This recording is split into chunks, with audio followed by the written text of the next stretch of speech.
సర్లే ఆ నాలాలు డ్రైనేజీల పరిస్థితి ఎలా ఉందో చెప్పు ముందు. భారీ వర్షాల కారణంగా సిటీలో నాళాలన్నీ పొంగి పొలుతున్నాయి జోగన్న.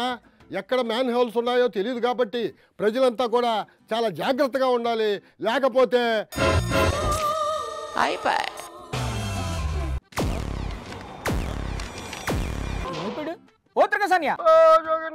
మాట వినిపిస్తుంది కానీ మనిషి కనిపించడం లేదు. ఇదిగో ఓ కెమెరానియా, ఓ పాలి ఆ కెమెరాని మ్యాన్ హోల్లోకి ఫోకస్ చెయ్యి. కొంప తీసి అందులో కానీ పడిపోయాడే ఏంటి? అయ్యో త్రికాసానియా ఏంటి ఏమైంది? అట్లా చూస్తా కూడా ఏమైందని అడుగుతావేందన్నా? భారీ వర్షాలు పడుతుంటాయి, మ్యాన్ హోల్లు ఉంటాయి, చూసుకొని నడవండి అని చెప్తా ఉండేను కదనా. అదే టైంలో మ్యాన్ హోల్లో పడిపోయాను. అర్రే మరి బయటకు వస్తే ఇంకా అందులోనే ఉన్నావేటి? కళ్ళు మూసి తెరిచేటప్పటికి 20 కిలోమీటర్లు కొట్టుకొచ్చేసానా. ఏంటి 20 కిలోమీటర్లా? అంత దూరం వెళ్ళావని నీకెలా తెలుసు? నాలాగే ఈ మ్యాన్ హోల్లో పడి కొట్టుకుపోతుండే ఒక అతన్ని ఆపి, అయ్యా ఇక్కడి నుంచి సిటీ ఎంత దూరం అని అడిగా.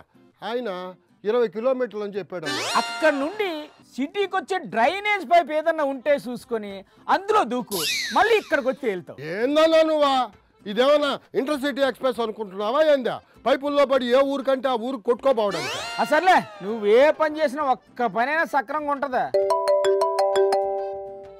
హలో సార్, మేము జంబల్ బ్యాంక్ నుంచి కాల్ చేస్తున్నాం సార్. మీకు పర్సనల్ లోన్ ఏమైనా కావాలా సార్? పెట్టేవమ్మా ఫోనా? ఈ పైప్ లైన్ లోంచి ఇప్పుడు ఎట్లా బయటపడాలమ్మా? అదిగో ఎవరో ఒక ఆయన కొట్టుకొని పోతా ఉన్నాడు. అన్నా కూడా వస్తున్నా నీతోటి.